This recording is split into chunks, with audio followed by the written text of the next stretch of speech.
నమస్తే welcome to SB news ముందుగా headlines Hormuz జలసంధిలో ఊరట 20 చమురు నౌకలకు ఇరాన్ అనుమతి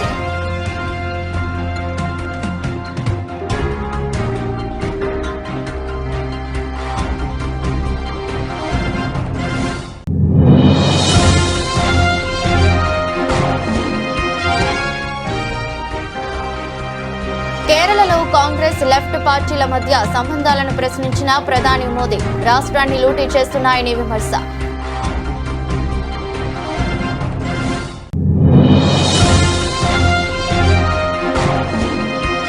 బెంగాల్లో స్వేచ్ఛాయుత నిష్పక్షపాత ఎన్నికలు జరిగేలా చూడాలి ఈసీఐకి వినతి పత్రం సమర్పించిన కేంద్ర మంత్రులు.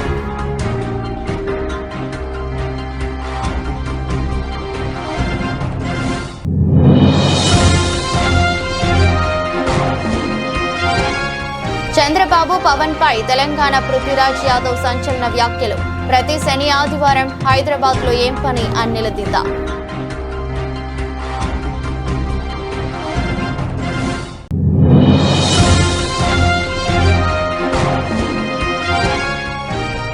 తల్లిదండ్రులను నిర్లక్ష్యం చేస్తే జీవితంలో 15% కట్. తెలంగాణ అసెంబ్లీలో చారిత్రాత్మక బిల్లుకు ఆమోదం.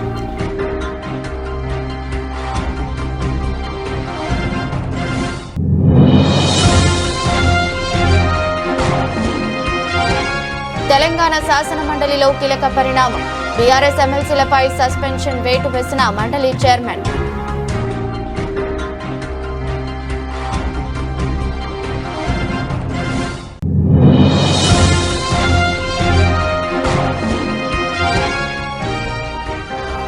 కోటి ఎకరాలు గుంజుకోవాలనే యత్నాన్ని అడ్డుకుంటా. వట్టినాగులపల్లి బాధితులకు కేటీఆర్ భరోసా.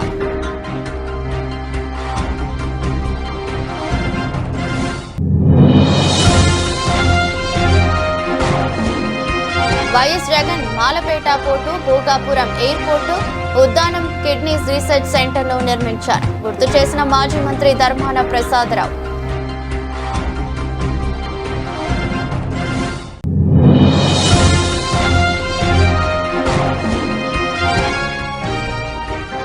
గోదావరి పుష్కరాలపై ఇంజనీర్ల కమిటీ, కేబినెట్ సబ్ కమిటీ భేటీలో సీఎం ఆదేశాలు.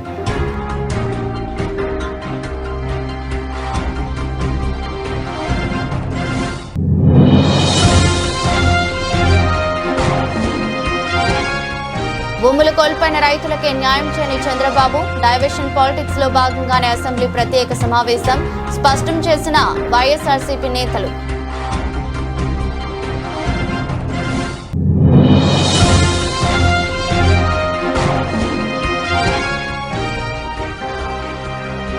భారీగా తగ్గిన బంగారం ధరలు, డాలర్ రేటు పెరగటం కారణమంటున్న మార్కెట్ నిపుణులు.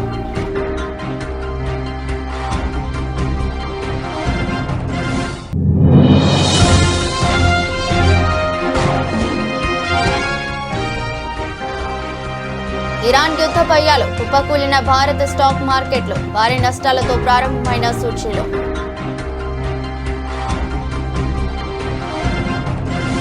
ప్రపంచ చమురు వాణిజ్యానికి గుండెకాయ లాంటి హర్ముజ్ జలసంధిలో గత కొన్ని రోజులుగా నెలకొన్న తీవ్ర ఉద్రిక్తతలకు తాత్కాలికంగా తెరపడింది. నిలిచిపోయిన 20 భారీ చమురు నౌకలు జలసంధి గుండా ప్రయాణించేందుకు ఇరాన్ అనుమతించిందని అమెరికా అధ్యక్షుడు డొనాల్డ్ ట్రంప్ వెల్లడించారు. ఈ రోజు నుంచి ఈ నౌకలు రాకపోకలు తిరిగి ప్రారంభమయ్యాయి. ఈ పరిణామంపై ట్రంప్ ఎయిర్ ఫోర్స్ 1 విమానంలో మీడియాతో మాట్లాడారు. ఇరాన్ ఒక గొప్ప దేశం, వారు మమ్మల్ని గౌరవిస్తున్నారు. అందుకు ప్రతిఫలంగానే సోమవారం నుంచి 20 భారీ చమురు నౌకలను హర్ముజ్ జలసంధి దాటేందుకు అంగీకరించారని ఆయన పేర్కొన్నారు. ఈ నిర్ణయంతో అంతర్జాతీయ చమురు మార్కెట్ కు భారీ ఊరట లభించినట్లయింది. యుద్ధ భయాలతో ఆకాశాన్నంటిన ముడి చమురు ధరలు మళ్లీ తగ్గుముఖం పట్టే అవకాశం ఉందని నిపుణులు భావిస్తున్నారు.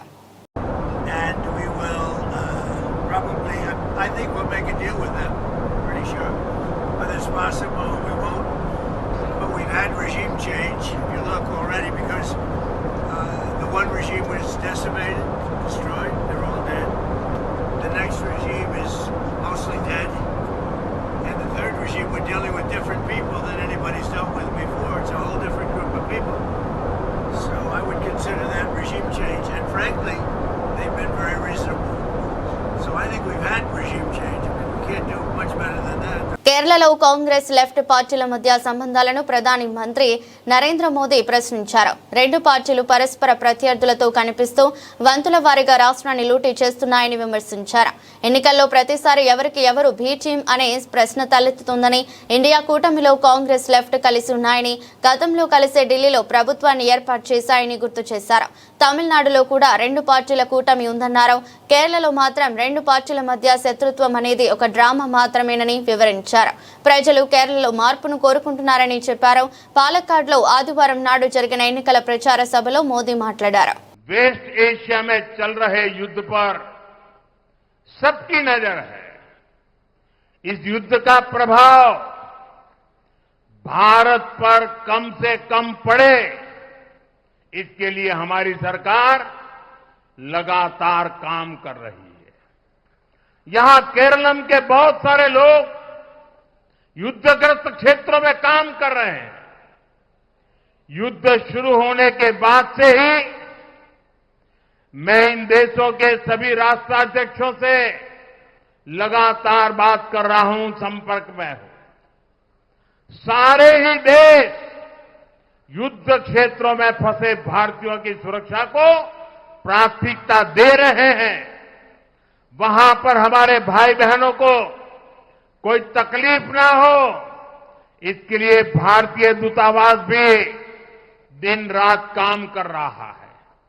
भारतीयों के हितों की सुरक्षा भाजपा एनडीए सरकार के लिए सर्वोपरि है.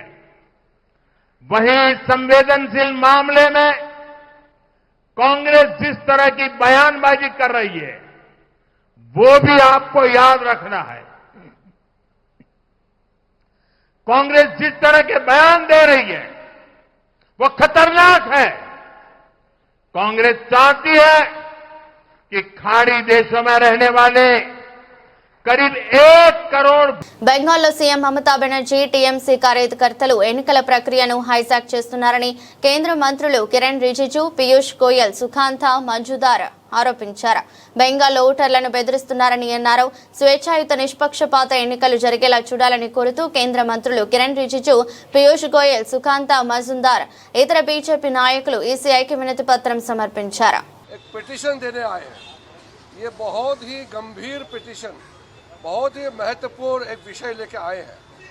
अभी जो चुनाव हो रहे हैं 5 राज्यों में, उसमें से सबसे विशेषकर पश्चिम बंगाल में चुनावों को पूरा हाईजैक करने के लिए, लोकतंत्र को पूरा कब्जा करके, लोगों को अपना मत देने का अधिकार को वंचित रख करके, डरा धमका करके पश्चिम बंगाल में जो तबाही मचा रखा है, वहाँ के मुख्यमंत्री ममता बनर्जी और तृणमूल कांग्रेस ने जो हालात बना के रखा है, उसको लेकर के गंभीर चर्चा इलेक्शन कमीशन ऑफ इंडिया के साथ हम लोगों ने बैठक की. इलेक्शन कमीशन पूरे टीम अधिकारियों के साथ हम लोगों का एक एक पॉइंट को सुना और हमने एक एक पॉइंट बारीकी से बताया कि मुख्यमंत्री खुद किस तरीके से वहाँ के वोटरों को घर घर तक धमकी दे करके कि जो बीजेपी को वोट देगा उसको नहीं छोड़ा जाएगा, और तृणमूल कांग्रेस का पूरा कार्यकर्ता, पूरा मंत्री, उनका पूरा टीम किस तरीके से पूरा इलेक्शन प्रोसेस को हाईजैक किया. पश्चिम बंगाल में जितना अधिकारी है, वरिष्ठ अधिकारी से लेकर के नीचे स्तर का पूरा को तृणमूल का कांग्रेस वर्कर टाइप बना करके जो हाईजैक किया गया है, उसका चिंता व्यक्त करते हुए చంద్రబాబు పవన్ పై తెలంగాణ పృథ్వీరాజ్ యాదవ్ సంచలన వ్యాఖ్యలు చేశారు. ప్రతి శని ఆదివారం హైదరాబాద్ లో ఏం పని అని నిలదీశారు. మా తెలంగాణ పోలీసులు మీకు ఎందుకు సెక్యూరిటీ ఇవ్వాలని ప్రశ్నించారు. తెలంగాణ జర్నలిస్ట్ ను కర్నూలుకు తీసుకెళ్లి 3rd డిగ్రీ ప్రయోగిస్తారని ఆగ్రహం వ్యక్తం చేశారు. రేవంత్ రెడ్డి ముఖ్యమంత్రిగా ఉండి తెలంగాణ జర్నలిస్ట్ ను కాపాడలేకపోతున్నారని ఆవేదన వ్యక్తం చేశారు. తెలంగాణలో ఆంధ్రప్రదేశ్ గవర్నమెంట్ నడుస్తున్నందుకు ఇది ఒక పెద్ద ఉదాహరణ. ఇది సైకిల్ పాలన అక్కడ కాదు, సైకిల్ పాలన ఇక్కడ కూడా ఉన్నది.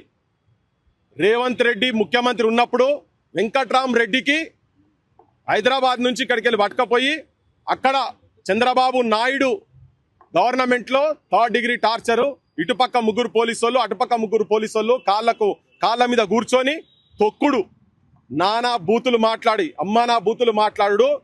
రేవంత్ రెడ్డి పాలన అందుకే చెప్పాను రజాకార్ రేవంత్ నాయుడు ఈయన రేవంత్ రెడ్డి కాదు రేవంత్ నాయుడు అని. అంటే నీ సామాజిక వర్గానికి సంబంధించినటువంటి ఒక జర్నలిస్టుకు, నీ జిల్లా కొల్లాపూర్కు సంబంధించిన ఒక జర్నలిస్టుకు పాలమూరు బిడ్డ, నేను పాలమూరు పేద మొగోన్ని, నల్లమల పులి బిడ్డ అంటున్నావు కదా, ఇగో చూడు అదే నల్లమల కాడ పుట్టినటువంటి ఈ బిడ్డను నీ గురువు అంటావో నువ్వేమంటావో, నువ్వు ఎవరికైతే చెంచాగిరి చేస్తున్నావో, ఎవరిని బూట్లయితే నువ్వు ఆంధ్రప్రదేశ్ రాష్ట్రం ఉన్నప్పుడు మోసినావో, ఇప్పుడు తెలంగాణ రాష్ట్ర ముఖ్యమంత్రి అయిన తర్వాత కూడా ఇంకా అతని బూట్లు ఆ సాక్షుల వాసన చూసుకుంటూనే ఉన్నట్టున్నావు నువ్వు. ఇగో ఈ జర్నలిస్ట్ని తీసుకొని అక్కడి దాకా తీసుకుపోయి దేనికి ఏదో అభ్యంతరకరమైన మాటలు మాట్లాడిండు అని. అయ్యా నీ చంద్రబాబుకు నీకు అంతా నొచ్చితే ఈడ 100 మంది పిల్లలను ఆత్మహత్య చేసుకుంటందుకు, ఈడ కొన్ని 100,000 మందిని నువ్వు పోలీస్ స్టేషన్లో ఇచ్చి టార్చర్ చేసినందుకు మా కడుపు ఎంత మండాలే. బాగా మాట్లాడినాడు కదా గింతంత లేవురా అని చెప్పి నీ పోలీస్ అయినా మాట్లాడినాడు కదా, నువ్వు డ్రెస్ ఇప్పి రారా భయ్, నువ్వు కర్నూలుకి వస్తావా, కర్నూలు కూడా వస్తాం మేము, డ్రెస్ ఇప్పిరా చూద్దాం మరి నువ్వు ఎంత పోటు కానివో, నీ పోలీసు వాళ్ళు ఎంత పోటు కానిలో, నీ చంద్రబాబు ఎంత పోటుగాడో. వృద్ధాప్యంలో ఉన్న తల్లిదండ్రులను నిర్లక్ష్యం చేసే ఉద్యోగుల పట్ల తెలంగాణ ప్రభుత్వం కఠినంగా వ్యవహరించనుంది. అలాంటి వారి జీవితంలో 15% వరకు కోత విధించేందుకు ఉద్దేశించిన కీలక బిల్లును ఆదివారం తెలంగాణ శాసనసభ ఏకగ్రీవంగా ఆమోదించింది. ప్రభుత్వ, ప్రైవేట్ రంగ ఉద్యోగులతో పాటు ప్రజాప్రతినిధులకు కూడా ఈ చట్టం వర్తించనుంది. ఈ సందర్భంగా ముఖ్యమంత్రి రేవంత్ రెడ్డి మాట్లాడుతూ వృద్ధ తల్లిదండ్రులకు రక్షణ కల్పించడంలో ఈ బిల్లు ఒక చరిత్రాత్మక ముందడుగని అభివర్ణించారు. కన్నవారు కన్నీరు పెట్టే పరిస్థితి రావటం సమాజానికి మంచిది కాదు.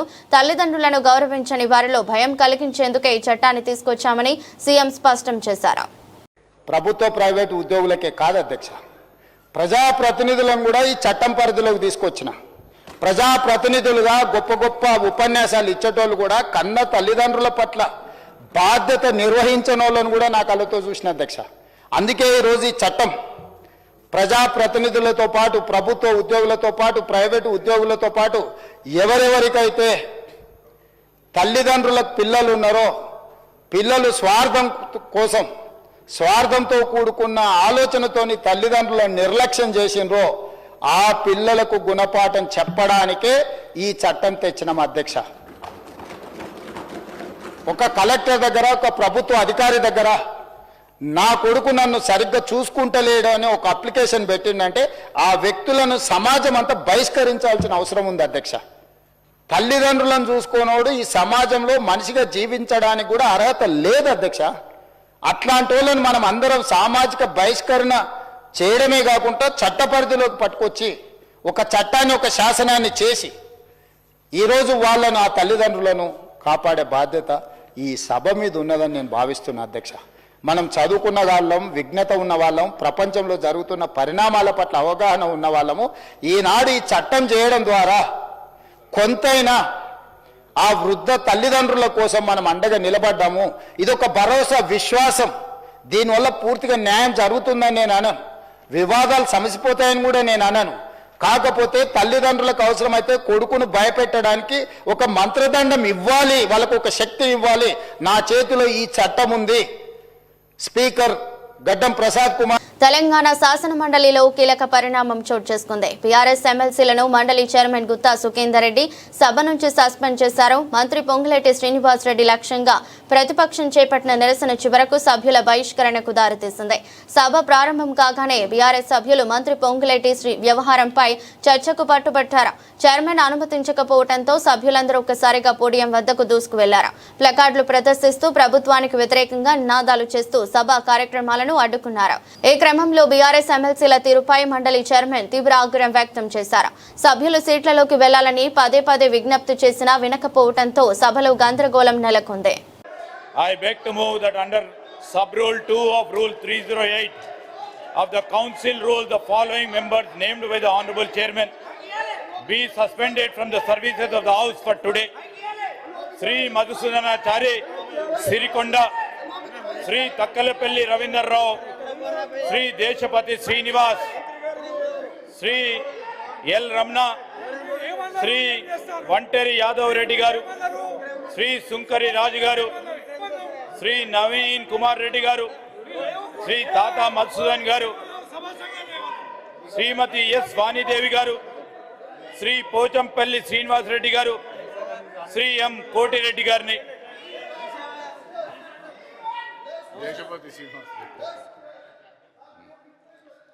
Please.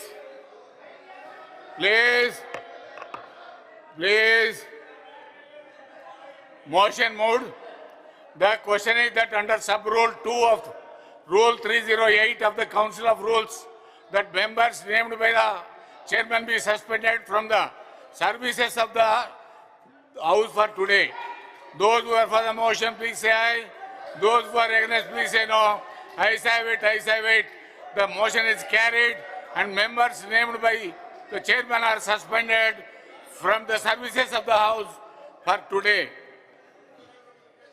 Please. CM Revanth Reddy పలుకుబడిని అడ్డు పెట్టుకుని భూములు గుంజుకుంటున్నారని మాజీ మంత్రి బీఆర్ఎస్ ఎమ్మెల్యే కేటీఆర్ విమర్శించారు.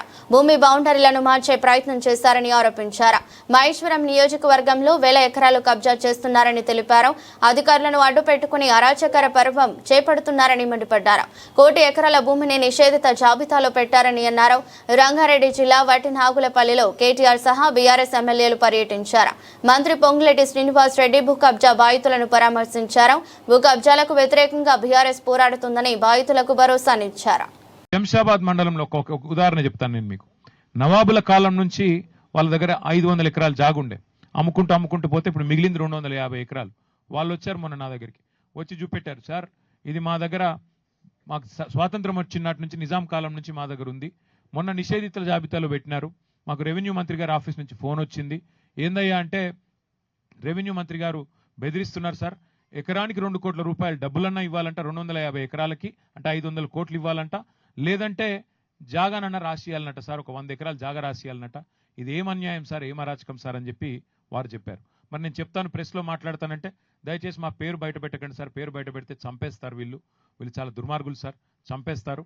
మేము కాపాడుకుంటాం సార్, కోర్టుకు పోతాం, కాపాడుకుంటాం, కానీ మీ గవర్నమెంట్ వచ్చినాకన్నా మాకు హెల్ప్ చేయండి అని చెప్పిపోయారు. అందుకే వేరే బాధితులకు కూడా మేము పిలుపునిస్తున్నాం. అవసరమైతే మా పార్టీ ఆఫీస్ ఉంది, లీగల్ సెల్ ఉంది, మీరు రండి, మీ పేర్లు బయట పెట్టాం. మాకు తెలుసు ఈ గుండాల నుంచి మీకు భయం ఉంటుంది, మాకు తెలుసు. పేర్లు బయట పెట్టాం, కానీ న్యాయపరంగా మీకు అండగా నిలబెడతాం. ఎవరైనా పేరు బయట పెట్టండి మాకేం కాదు అంటే తప్పకుండా వారికి అండగా నిలబెడతాం. అట్లాగే 1 కోటి ఎకరాలు నిషేధిత జాబితాలో పెట్టి వీళ్ళు చేస్తున్న అరాచకాల్ని మాత్రం వదిలిపెట్టాం. తప్పకుండా మా పార్టీ శాసనసభాపక్షం మొత్తం వెంబడ ఉంటుంది. దాంతోపాటు వీళ్ళు అక్రమ మైనింగ్ ఏదైతే చేశారో ఆ అక్రమ మైనింగ్లో చట్టం ప్రకారం 1 ఇయర్ కఠిన కారాగార శిక్ష వేయాలి. ఈ మంత్రి గారు వెంటనే రాజీనామా చేయాల్సిందే. ఖచ్చితంగా ఈ ప్రభుత్వం సిబిసిఐడి అని చెప్పి మంత్రిని కాపాడే ప్రయత్నం చేస్తున్నది. నేను మా నాయకుడు కౌశిక్ రెడ్డి గారిని, మా సోదరుడు ఏం అనలేదు నిజానికి, ఆయన కేవలం దశాబ్దాల కళను మాజీ సీఎం వైఎస్ జగన్ నిజం చేశారని మాజీ మంత్రి ధర్మాన ప్రసాద్ రావు అన్నారు. చంద్రబాబు ఉత్తరాంధ్ర ప్రజలకు కేవలం ఓటు బ్యాంకుగా చూశాడని విమర్శించారు. YS Jagan Mulapeta port, Bhogapuram airport, Uddanam kidney research centre ను నిర్మించారని గుర్తు చేశారు. పోర్టు పూర్తవుతే చదువుకున్న యువతకు పెద్ద ఎత్తున ఉపాధి ఉద్యోగ అవకాశాలు లభిస్తాయని పేర్కొన్నారు. ఒక పోర్టు నిర్మాణం పూర్తయితే పెద్ద ఎత్తున ఇక్కడ నుంచి ఇంపోర్ట్స్ అండ్ ఎక్స్పోర్ట్ జరుగుతాయి. ఈ ప్రాంతం పారిశ్రామికంగా అభివృద్ధి చెందుతుంది. మరి ఇక్కడ హ్యాండ్లింగ్ పెద్ద ఎత్తున జరుగుతుంది. మరి గతంలో భారతదేశంలో ఉన్న మేజర్ పోర్టులు ఏవైతే ఉన్నాయో, బాంబే కానీ, కలకత్తా కానీ, మరి విశాఖపట్నం కానీ, మద్రాసు కానీ, ఆ ప్రాంత అభివృద్ధిలో కీలకమైన పాత్ర వహించిన విషయం మీ విజ్ఞానం మీ అందరికీ తెలుసు. మరి అలాగే ఈ ప్రాంతంలో మూలపేట పోర్టు పూర్తయితే టెక్కలి వాసులందరికీ అత్యంత ప్రయోజనం చేకూరుతుంది.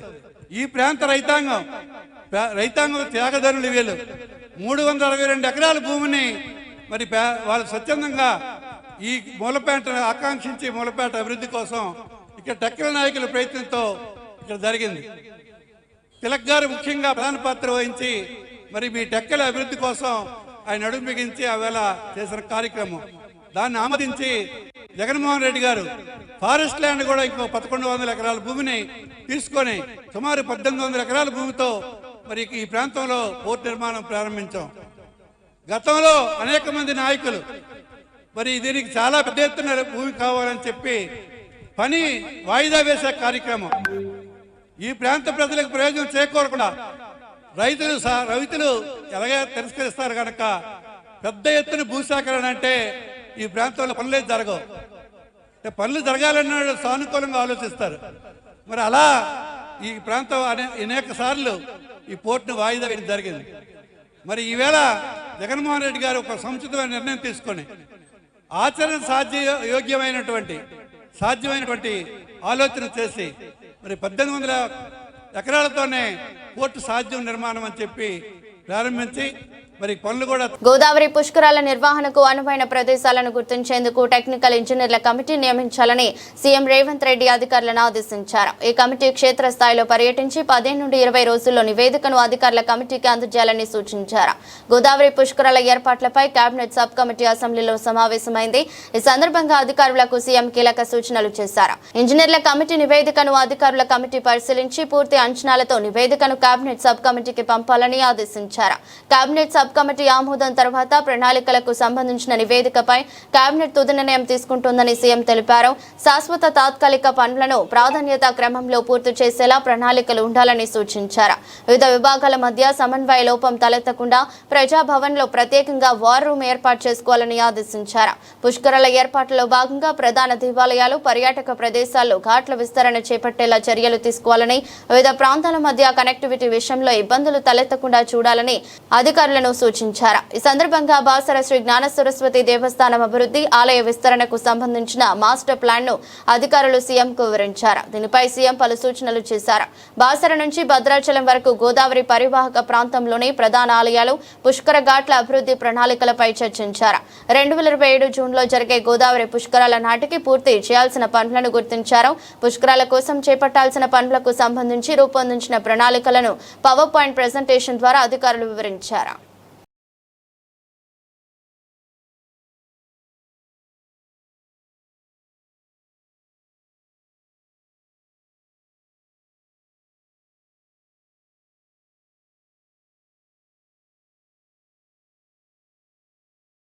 అమరావతి శాశ్వత రాజధాని తీర్మానం కోసం ఏర్పాటు చేసిన అసెంబ్లీ ప్రత్యేక సమావేశం చంద్రబాబు ప్రజల దృష్టిని మళ్లించడానికి ఆడుతున్న డ్రామాని వైఎస్ఆర్సీపీ నేతలు పి రవీంద్రనాథ్ రెడ్డి, అంజాద్ బాషా ఆగ్రహం వ్యక్తం చేశారు. వైఎస్ఆర్ కడప జిల్లా పార్టీ కార్యాలయంలో ఏర్పాటు చేసిన ప్రెస్ మీట్ లో మాట్లాడుతూ భూములు ఇచ్చిన రైతులకే నేటికి న్యాయం చేయని చంద్రబాబు మరో 50,000 ఎకరాల రెండో విడత ల్యాండ్ పూలింగ్ కోసం సిద్ధమవుతున్నారని ఆరోపించారు. వైఎస్ఆర్సీపీ అమరావతి రాజధానికి వ్యతిరేకం కాదని, రాజధాని పేరుతో జరుగుతున్న వేల కోట్ల అవినీతికి మాత్రమే వ్యతిరేకమని తేల్చి చెప్పారు. చంద్రబాబు ఎప్పుడు డైవర్షన్ పాలిటిక్స్లో భాగంగా ఇప్పుడు కూడా అదే కార్యక్రమంలో భాగంగానే అసెంబ్లీ స్పెషల్ మీటింగ్ అని చెప్పి ప్రత్యేక సభ దానికోసమే అని చెప్పేసి ఏది రాజధాని అమరావతి అని చెప్పడం కోసం. ఇప్పుడు దాన్ని వద్దనే వాళ్ళు ఎవరు, దాన్ని అడ్డుకునే వాళ్ళు ఎవరు? ప్రభుత్వం వారిది, అడ్డుకునేది లేదు, వద్దనే వాళ్ళు లేరు. ఇప్పటికే 52,000 కోట్ల రూపాయలకు సంబంధించి టెండర్లు పిలిస్తేవి, దాని పేరుతో 47,000 కోట్ల రూపాయలు అప్పులు చేసుకుంటేవి.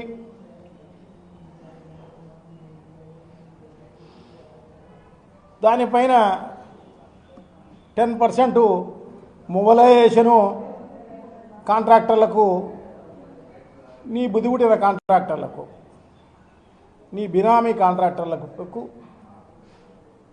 10% మొబలైజేషను వాళ్ళకు ఇచ్చినాం. 5,000 కోట్ల రూపాయలు దగ్గర ఇచ్చినాం. లోన్ తీసుకొచ్చి మరి అది కూడా 9,000 కోట్ల రూపాయలు దీనికోసమే అదే పనిగా లోన్ తీసుకొని. పశ్చిమాసియాలో ఉద్రిక్తత పరిస్థితుల కారణంగా బంగారం ధరలు రోజు రోజుకు తగ్గుతున్నాయి. డాలర్ రేటు పెరగటం బంగారం ధరలు పతనం అవ్వడానికి మరో కారణంగా మార్కెట్ నిపుణులు చెబుతున్నారు. గత ఏడాది పెట్టుబడిదారులకు అద్భుతమైన రిటర్న్స్ ఇచ్చిన బంగారం ఇప్పుడు కంటతడి పెట్టిస్తోంది. యుద్ధం మొదలవ్వడానికి ముందు 10 గ్రాముల 24 క్యారెట్ల బంగారం ధర 1.90 లక్షల రూపాయల వరకు వెళ్లింది. యుద్ధం మొదలవ్వగానే బంగారం ధరలు ఢమాలని పడిపోయాయి. గుడ్ రిటర్న్స్ వెబ్సైట్ ప్రకారం హైదరాబాద్ మార్కెట్లో నిన్న 10 గ్రాముల స్వచ్ఛమైన 24 క్యారెట్ బంగారం బంగారం ధర 1,48,090 దగ్గర, 22 క్యారెట్ బంగారం ధర 1,35,750 దగ్గర, 18 క్యారెట్ బంగారం ధర 1,11,070 దగ్గర ట్రేడ్ అయింది. ఈ రోజు 24 క్యారెట్ పై 810 రూపాయలు, 22 క్యారెట్లపై 750 రూపాయలు, 18 క్యారెట్ పై 610 రూపాయలు తగ్గింది. సోమవారం ఉదయం 10 గంటల ప్రాంతంలో 10 గ్రాముల స్వచ్ఛమైన 24 క్యారెట్ బంగారం ధర 1,47,280 దగ్గర, 22 క్యారెట్ 1,35,000 దగ్గర, 18 క్యారెట్ ధర 1,10,450 దగ్గర కదలాడుతుంది.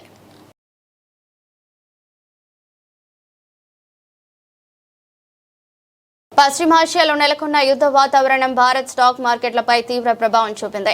ఇరాన్లో నెలకొన్న యుద్ధ అనిశ్చితి, పెరుగుతున్న ముడి చమురు ధరలు, మదుపర్ల సెంటిమెంట్ ను దెబ్బతీయడంతో సోమవారం సూచీలు భారీ నష్టాలతో ప్రారంభమయ్యాయి. ఇన్వెస్టర్లు అమ్మకాలకు మొగ్గు చూపడంతో మార్కెట్లు కుప్పకూలాయి. సోమవారం ఉదయం 9:21 సమయానికి బీఎస్సీ సెన్సెక్స్ 1,066.36 పాయింట్లు కోల్పోయి 72,516.86 వద్ద ట్రేడ్ అవుతోంది. అదేవిధంగా ఎన్ఎస్ఈ నిఫ్టీ 316.30 పాయింట్లు క్షీణించి 22,503.30 వద్ద కొనసాగుతుంది. బ్యాంకింగ్ రంగ షేర్లు భారీగా నష్టపోయాయి. నేపథ్యంలో choice equity broking technical research analyst Hitesh Tailor మాట్లాడుతూ మదుపర్ల క్రమశిక్షణతో కూడిన విధానాన్ని అనుసరించాలని సూచించారు. స్వల్పకాలిక లాభాల కోసం వెంపర్లాడకుండా మార్కెట్ బాగా పడినప్పుడు మౌలికంగా బలంగా ఉన్న షేర్లలో పెట్టుబడి పెట్టడం మంచిది. నిఫ్టీ 24,000 మార్కును దాటి స్థిరంగా కొనసాగితేనే మార్కెట్లో సానుకూలత వచ్చినట్లు భావించాలి.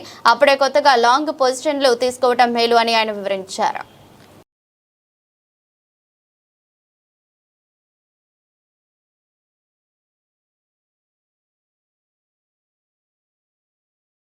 వార్తలు ముగించే ముందు మరోసారి హెడ్లైన్స్. హర్ముజ్ జలసంధిలో ఊరట, 20 చమురు నౌకలకు ఇరాన్ అనుమతి.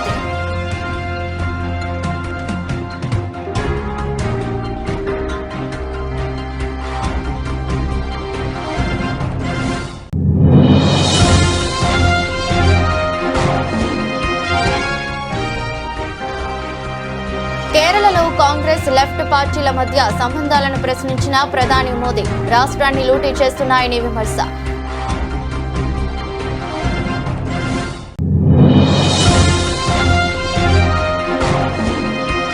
బెంగాల్లో స్వేచ్ఛాయుత నిష్పక్షపాత ఎన్నికలు జరిగేలా చూడాలి. ఈసీఐకి వినతి పత్రం సమర్పించిన కేంద్ర మంత్రులు.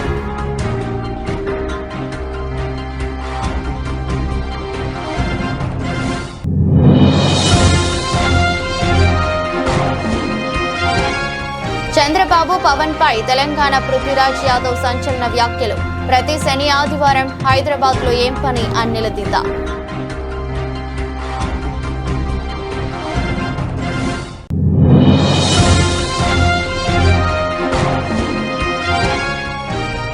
తల్లిదండ్రులను నిర్లక్ష్యం చేస్తే జీవితంలో 15% కట్. తెలంగాణ అసెంబ్లీలో చారిత్రాత్మక బిల్లుకు ఆమోదం.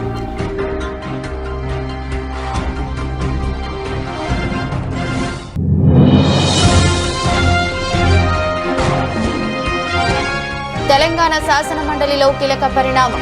బీఆర్ఎస్ ఎమ్మెల్సీలపై సస్పెన్షన్ వేటు వేసిన మండలి చైర్మన్.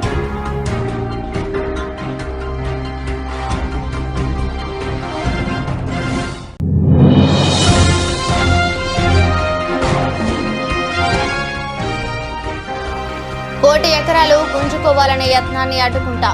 వట్టినాగులపల్లి బాధితులకు కేటీఆర్ భరోసా.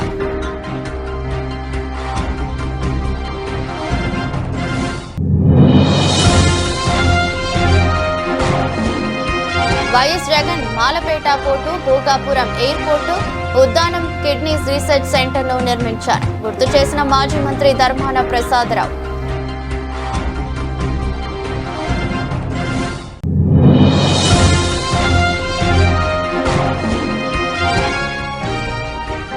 గోదావరి పుష్కరాలపై ఇంజనీర్ల కమిటీ, కేబినెట్ సబ్ కమిటీ భేటీలో సీఎం ఆదేశాలు.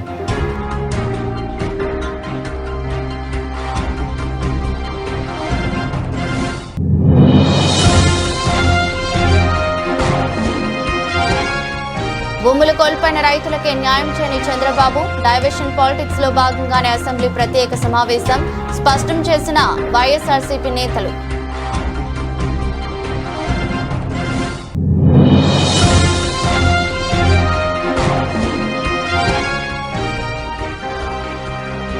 భారీగా తగ్గిన బంగారం ధరలు, డాలర్ రేటు పెరగటం కారణమంటున్న మార్కెట్ నిపుణులు.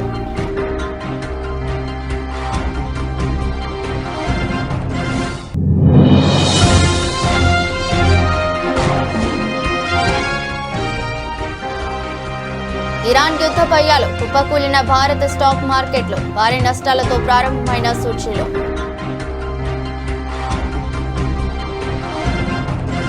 ఇది రోజు బులెటిన్. మరో బులెటిన్లో మళ్ళీ కలుద్దాం. అంతవరకు సెలవు. నమస్కారం.